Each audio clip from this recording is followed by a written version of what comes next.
السلام عليكم ورحمة الله وبركاته. السلام عليكم ورحمة الله وبركاته. احنا النهاردة ان شاء الله هنوريكم السطح بتاعنا، وهنوريكم الحاج اسماعيل زارع لي ايه على السطح. تعالوا نوريكم. بسم الله الرحمن الرحيم.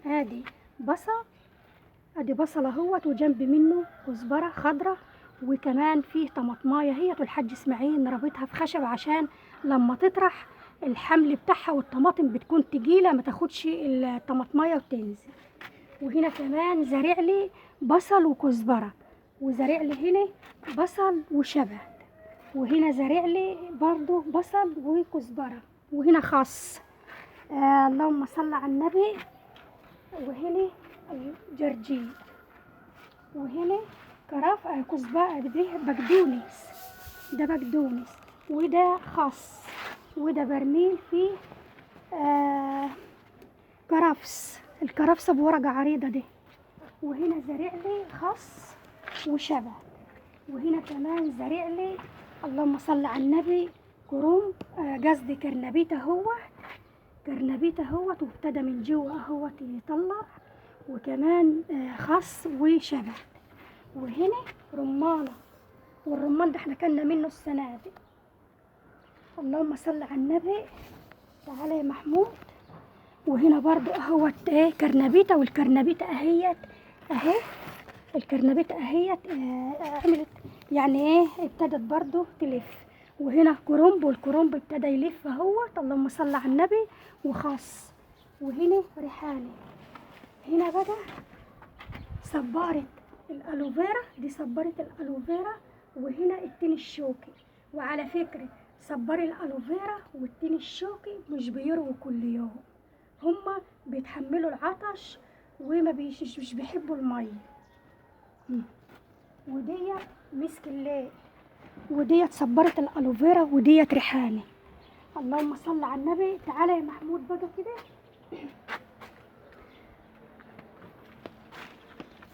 وديت رمانة. تعالى يا محمود كده بقى اوريهم الفول. اللهم صل على النبي.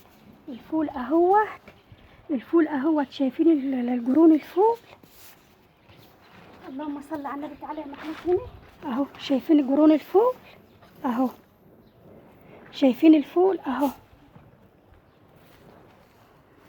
جرون الفول اهو، جرون الفول اهي، شايفين الفول؟ وادي هنا خس، وادي هنا فول. تعال روح يا محمود صور من هناك كده عشان عايزه نوريهم حاجه. وقف هناك يا محمود كده. اللهم صل على النبي. ديت الكراويته ديت بتاعت ابويا وامي الله يرحمه، فحبيت نزرعها. فالحاج اسماعيل زرعها لي، وراح جاي فيها حاطط فيها مشمع، وفوق المشمع حط تربه، وزرع لي الكراويته زي ما انتم شايفين. طيب هتقولوا لي فيه فول هنا، في فول هنا طلع ثمار اهو، في فول اهو. الفول عندنا طرح على فكره، وعند الفلاحين لسه ما طلعش فول. فالفول هنا فيه فول صغير ماشي، وفول كبير. الفول الكبير اسماعيل كان زارع لي الكراويته كلها فول، كان زارعها لي بحالها فول. فجه لما الفول كبر وجرب يطرح، فراح ماسك نص الفول مجلعه. فانا بنقول له انت بتجلع الفول ليه؟ قال لي علشان الفول ده احنا زارعينه في شهر 10، يعني مفروض ان هو في غير اوانه، بدري يعني بدري عن اوانه. فراح مجلع نص الكراويته، وجيه زرع الفول التاني الصغير اللي انتوا شايفينه ده، زرعه في شهر 12 عشان نعملوا مقارنه بين الفول اللي هو مزروع بدري والفول اللي هو مزروع في اوان اللي هو في شهر 12. فالظاهر كده والله اعلم ان الفول اللي احنا زارعينه متاخر في شهر 12 هو هيكون افضل من الفول الكبير ده. تعالى يا محمود هنا كده. تعالى يا محمود. الفول اللي احنا زارعينه في شهر 12 زارعينه متاخر، طالع اهوت بسم الله ما شاء الله، ورقته عريضه وطالع من البدايه شكله حلو. اما الفول الكبير ده اللي هو مزروع على غير اوانه، هو صحيح طرح اهوت زي ما انتم شايفين، طرح فول اهو قبل الفول اللي في الغطاء، قبل يعني هو طلع اهوت وطلع فول، ماشي. ولكن الفول الصغير هيكون احسن ان شاء الله. وكمان خاص اهو. تعالوا بقى هنوريكم اهو. شايفين قرون الفول اهي اهو اهو. روح يا محمود كده، روح محمود قدام هناك كده، روح قدام.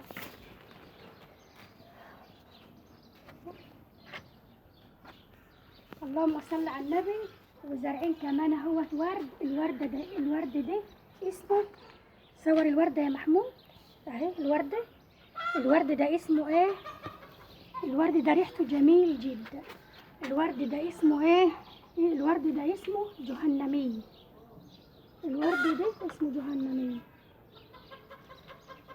وهنا كمان زارعين، اللهم صل على النبي، زارعين الوردة ديت اسمها فل.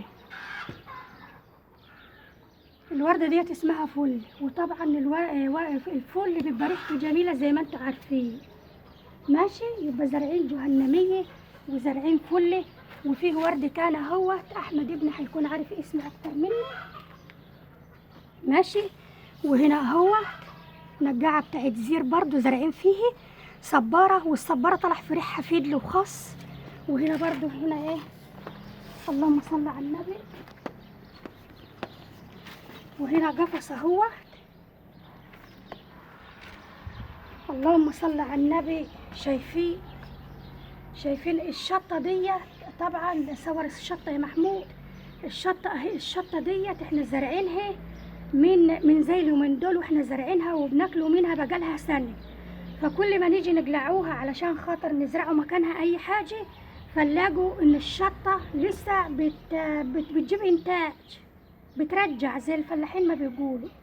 دي بترجع لسه، هي في الشطة بترجع تاني، بترجع ثمارها. ماشي. اهي الشطة اهي. شايفين الشطة اهي اهي. والشطة ديت مفيدة جدا جدا. انا كنت كلمتكم قبل كده على القناة برضو، وقلت لكم ان الشطة ديت اشهر مركب فيها مركب الكبسيسين، وده مضاد للالتهابات ومضاد للبكتيريا ومضاد اكسده. وهنا كمان صور من هناك يا محمود كده عشان الصورة تبقى واضحة، وانجز قبل الدنيا ما تمطر. اللهم صل على النبي.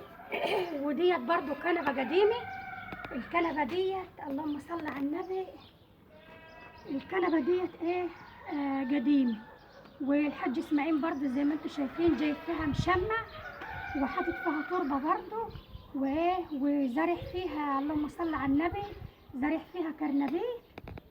ماشي. ده كرنب ولا كرنبيت يا محمود؟ ده شكله كرنبيت. زارع كرنبيت وزارع فيها خس. ماشي اهو. والحشايش طبعا اهي بننجوها. الحشيش اهو. وديت اهي.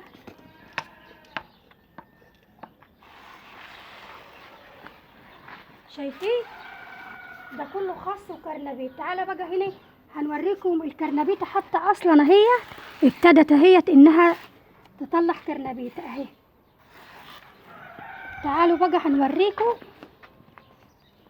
وقف يا محمود هنا عشان تبقى الصورة واضحة. اللهم صل على النبي. ديت ايه؟ دي اللهم صل على النبي عجل. وزارع هنا برضو في العجل اهو. وزارع هنا برضو اهوت في الجزايز. شايفين الجزايز بتاعت الكاكولي؟ زارع فيها بصل اخضر. والبصل غالي في السوق، غالي جدا، وكل حاجة غالية. شايفين اهو البصل اهو. ده بصل. وده طيشت فيه ايه؟ فيها كزبرة خضراء. وهناك اهوت عجلة برضو فيها شبع. شايفين البصل؟ تعالوا بقى هنوريكم برضو بديكم الزرع.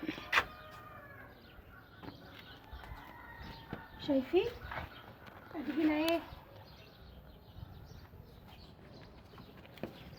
ديت ادي كرومبة. الكرومبة ابتدت تلف اهي. شايفينها؟ وزارعها فين؟ في جردل. ماشي. علي شويه محمود السوق بتاع شويه. بصوا ده هنا ايه؟ خاص اهو. زارع خاص اهو. وادي برضو زارع هنا كرومبة اهو. تعالى شوف يا محمود الكرومبة ابتدت تلف اهي يا محمود. شايفها اهي؟ هاتها الصور دي يا محمود من جو. اهي كرنب اهو وخس في صفايح، دي كلها صفايح. وهنا برضو كرنب جرب يلف اهوت، وهنا خس. شايفين الخس؟ شايفين الزيوت الطياره اللي في الخس شكلها ايه؟ اللهم صل على النبي.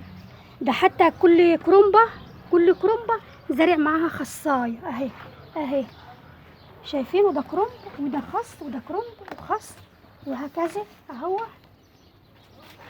ماشي محمود، انا عايزاك تصور من هناك يا محمود، تبدا من عند الخس عشان يبقى واضح يا محمود. روح هناك من عند البتاع وصور هنا. طب روح بس هو هيبقى باين. شايفين؟ اللهم صل على النبي. وده جردل برضه اهو زارع فيه خس اهو. شايفين الخصايه كبيره قد ايه، ولسه الخس هيكبر كمان.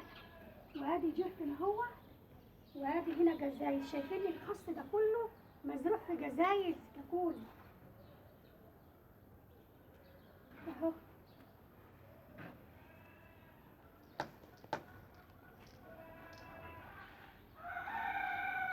اهو شايفين بقى؟ انا هوريكم حاجه. بصوا شايفين؟ اللهم صل على النبي، اللهم صل على النبي، اللهم صل على النبي، اللهم صل. شايفين؟ شايفين؟ تعالى الناحيه دي شويه يا محمود. شايفين؟ ادي ده خس اهو ماشي مزروع في جزايز. ده كل الخس ده مزروع في جزايز. ماشي ماشي يا محمود اهو. شايفينه؟ اهو اهو اهو اهو.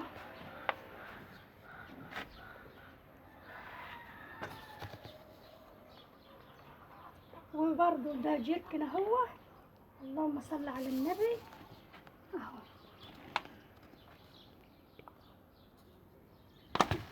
اهو. شايفين؟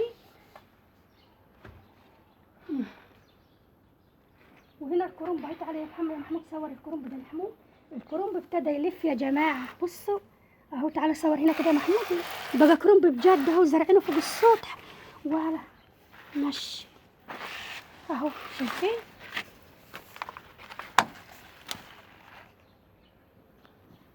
شايفين؟ طبعا هقف هنا كده.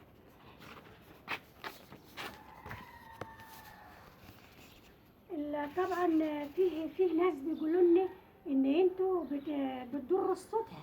لما بتزرعوا على السطح بتضروا السطح، علشان خاطر الميه اللي انتوا بترووا بيها الزرع بتنزل على السطح فبتبوظه. فانا عايزه نقول لهم ان الري على السطح مش ري زي ما انتوا فاهمين كده، ري ميه غزيره.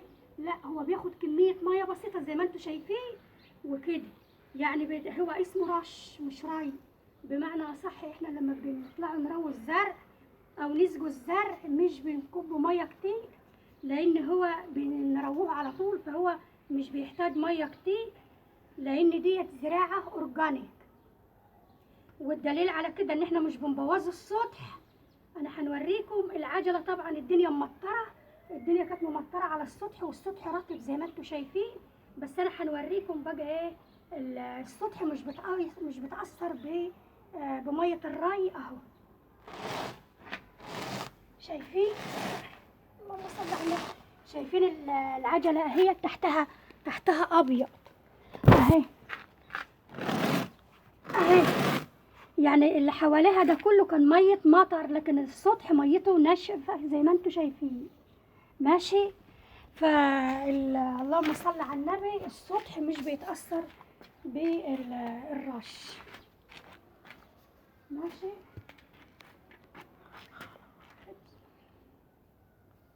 وكمان عايزه نقول لكم ان كمان عايزه نقول اللهم صل على النبي، الزراعه على السطح مش صعبه زي ما انتم فاكرين. لان اولا مش بتاخد ميه كتيره، بتاخد ميه شويه، لانها بالرش كده زي ما انتم شايفين كده. ماشي. تاني حاجه مش بتاخد لا بنحط عليها كيماوي ولا بنحط عليها مواد كيميائيه من اللي هي بتضر الصحه وبتضر صحة الإنسان، وبتضر المية في الترع زي الأراضي التانية. وكمان مش بتستهلك أي مواد بتتحط لها، فهي بتكون حاجة يا دوبك انت بتحطي أو الثمرة في الجيركن أو في أي حاجة، وبتتركيها وبتزرعيها وبترويها وبتسيبها على الله وهي بتكبر. وزي ما انتم شايفين انا زراعة السطح مش ما كلفتناش أي حاجة، وجزايز المية متوفرة في كل مكان، والناس بتبيعها بتاع البلاستيك لما يجي بأبخس الأسعار. فحاجات كلها اهيت موجودة في كل بيت. وزراعة الأسطح ديت من أسهل الزراعة، وزي ما انتم شايفين السطح اهو. و اللهم صل على النبي. والزراعة ديت يا محمود وزراعة الأسطح ديت اسمها أورجانيك. أورجانيك يعني إيه؟ يعني بدون مواد كيميائية وبدون مية ملوثة، وبتكون نظيفة، وبتكون ثمار نقية، مش بتسبب أمراض ولا بتسبب شوارد حرة ولا أي حاجة من الوحشة اللي انتوا عارفينها. فاللهم صل على النبي. استغل بما ان البصل غالي والخضار غالي وكل حاجة غالية، فيستغلوا كل واحد عنده سطح فيستغله ويزرع عليه زي ما انتم شايفين. وانا اول مرة نصور معاكم على القناة، نصور السطح بتاعي على القناة. وانا صورت السطح بتاعي قبل كده على الفيسبوك، وصورت الطماطم وانا بنجمعوها، وصورنا الشطة واحنا بنجمعوها قبل كده على صفحتي على الفيسبوك. ودي اول مرة نصور معاكم على القناة. ويا رب تكونوا استفدتوا بمعلومة، ويا رب دمتم بصحة جيدة ودمتم بخير. ولو عجبكم الفيديو ما تنسوش اللايك وما تنسوش الاشتراك. ودمتم في رعاية الله، والسلام عليكم ورحمة الله وبركاته.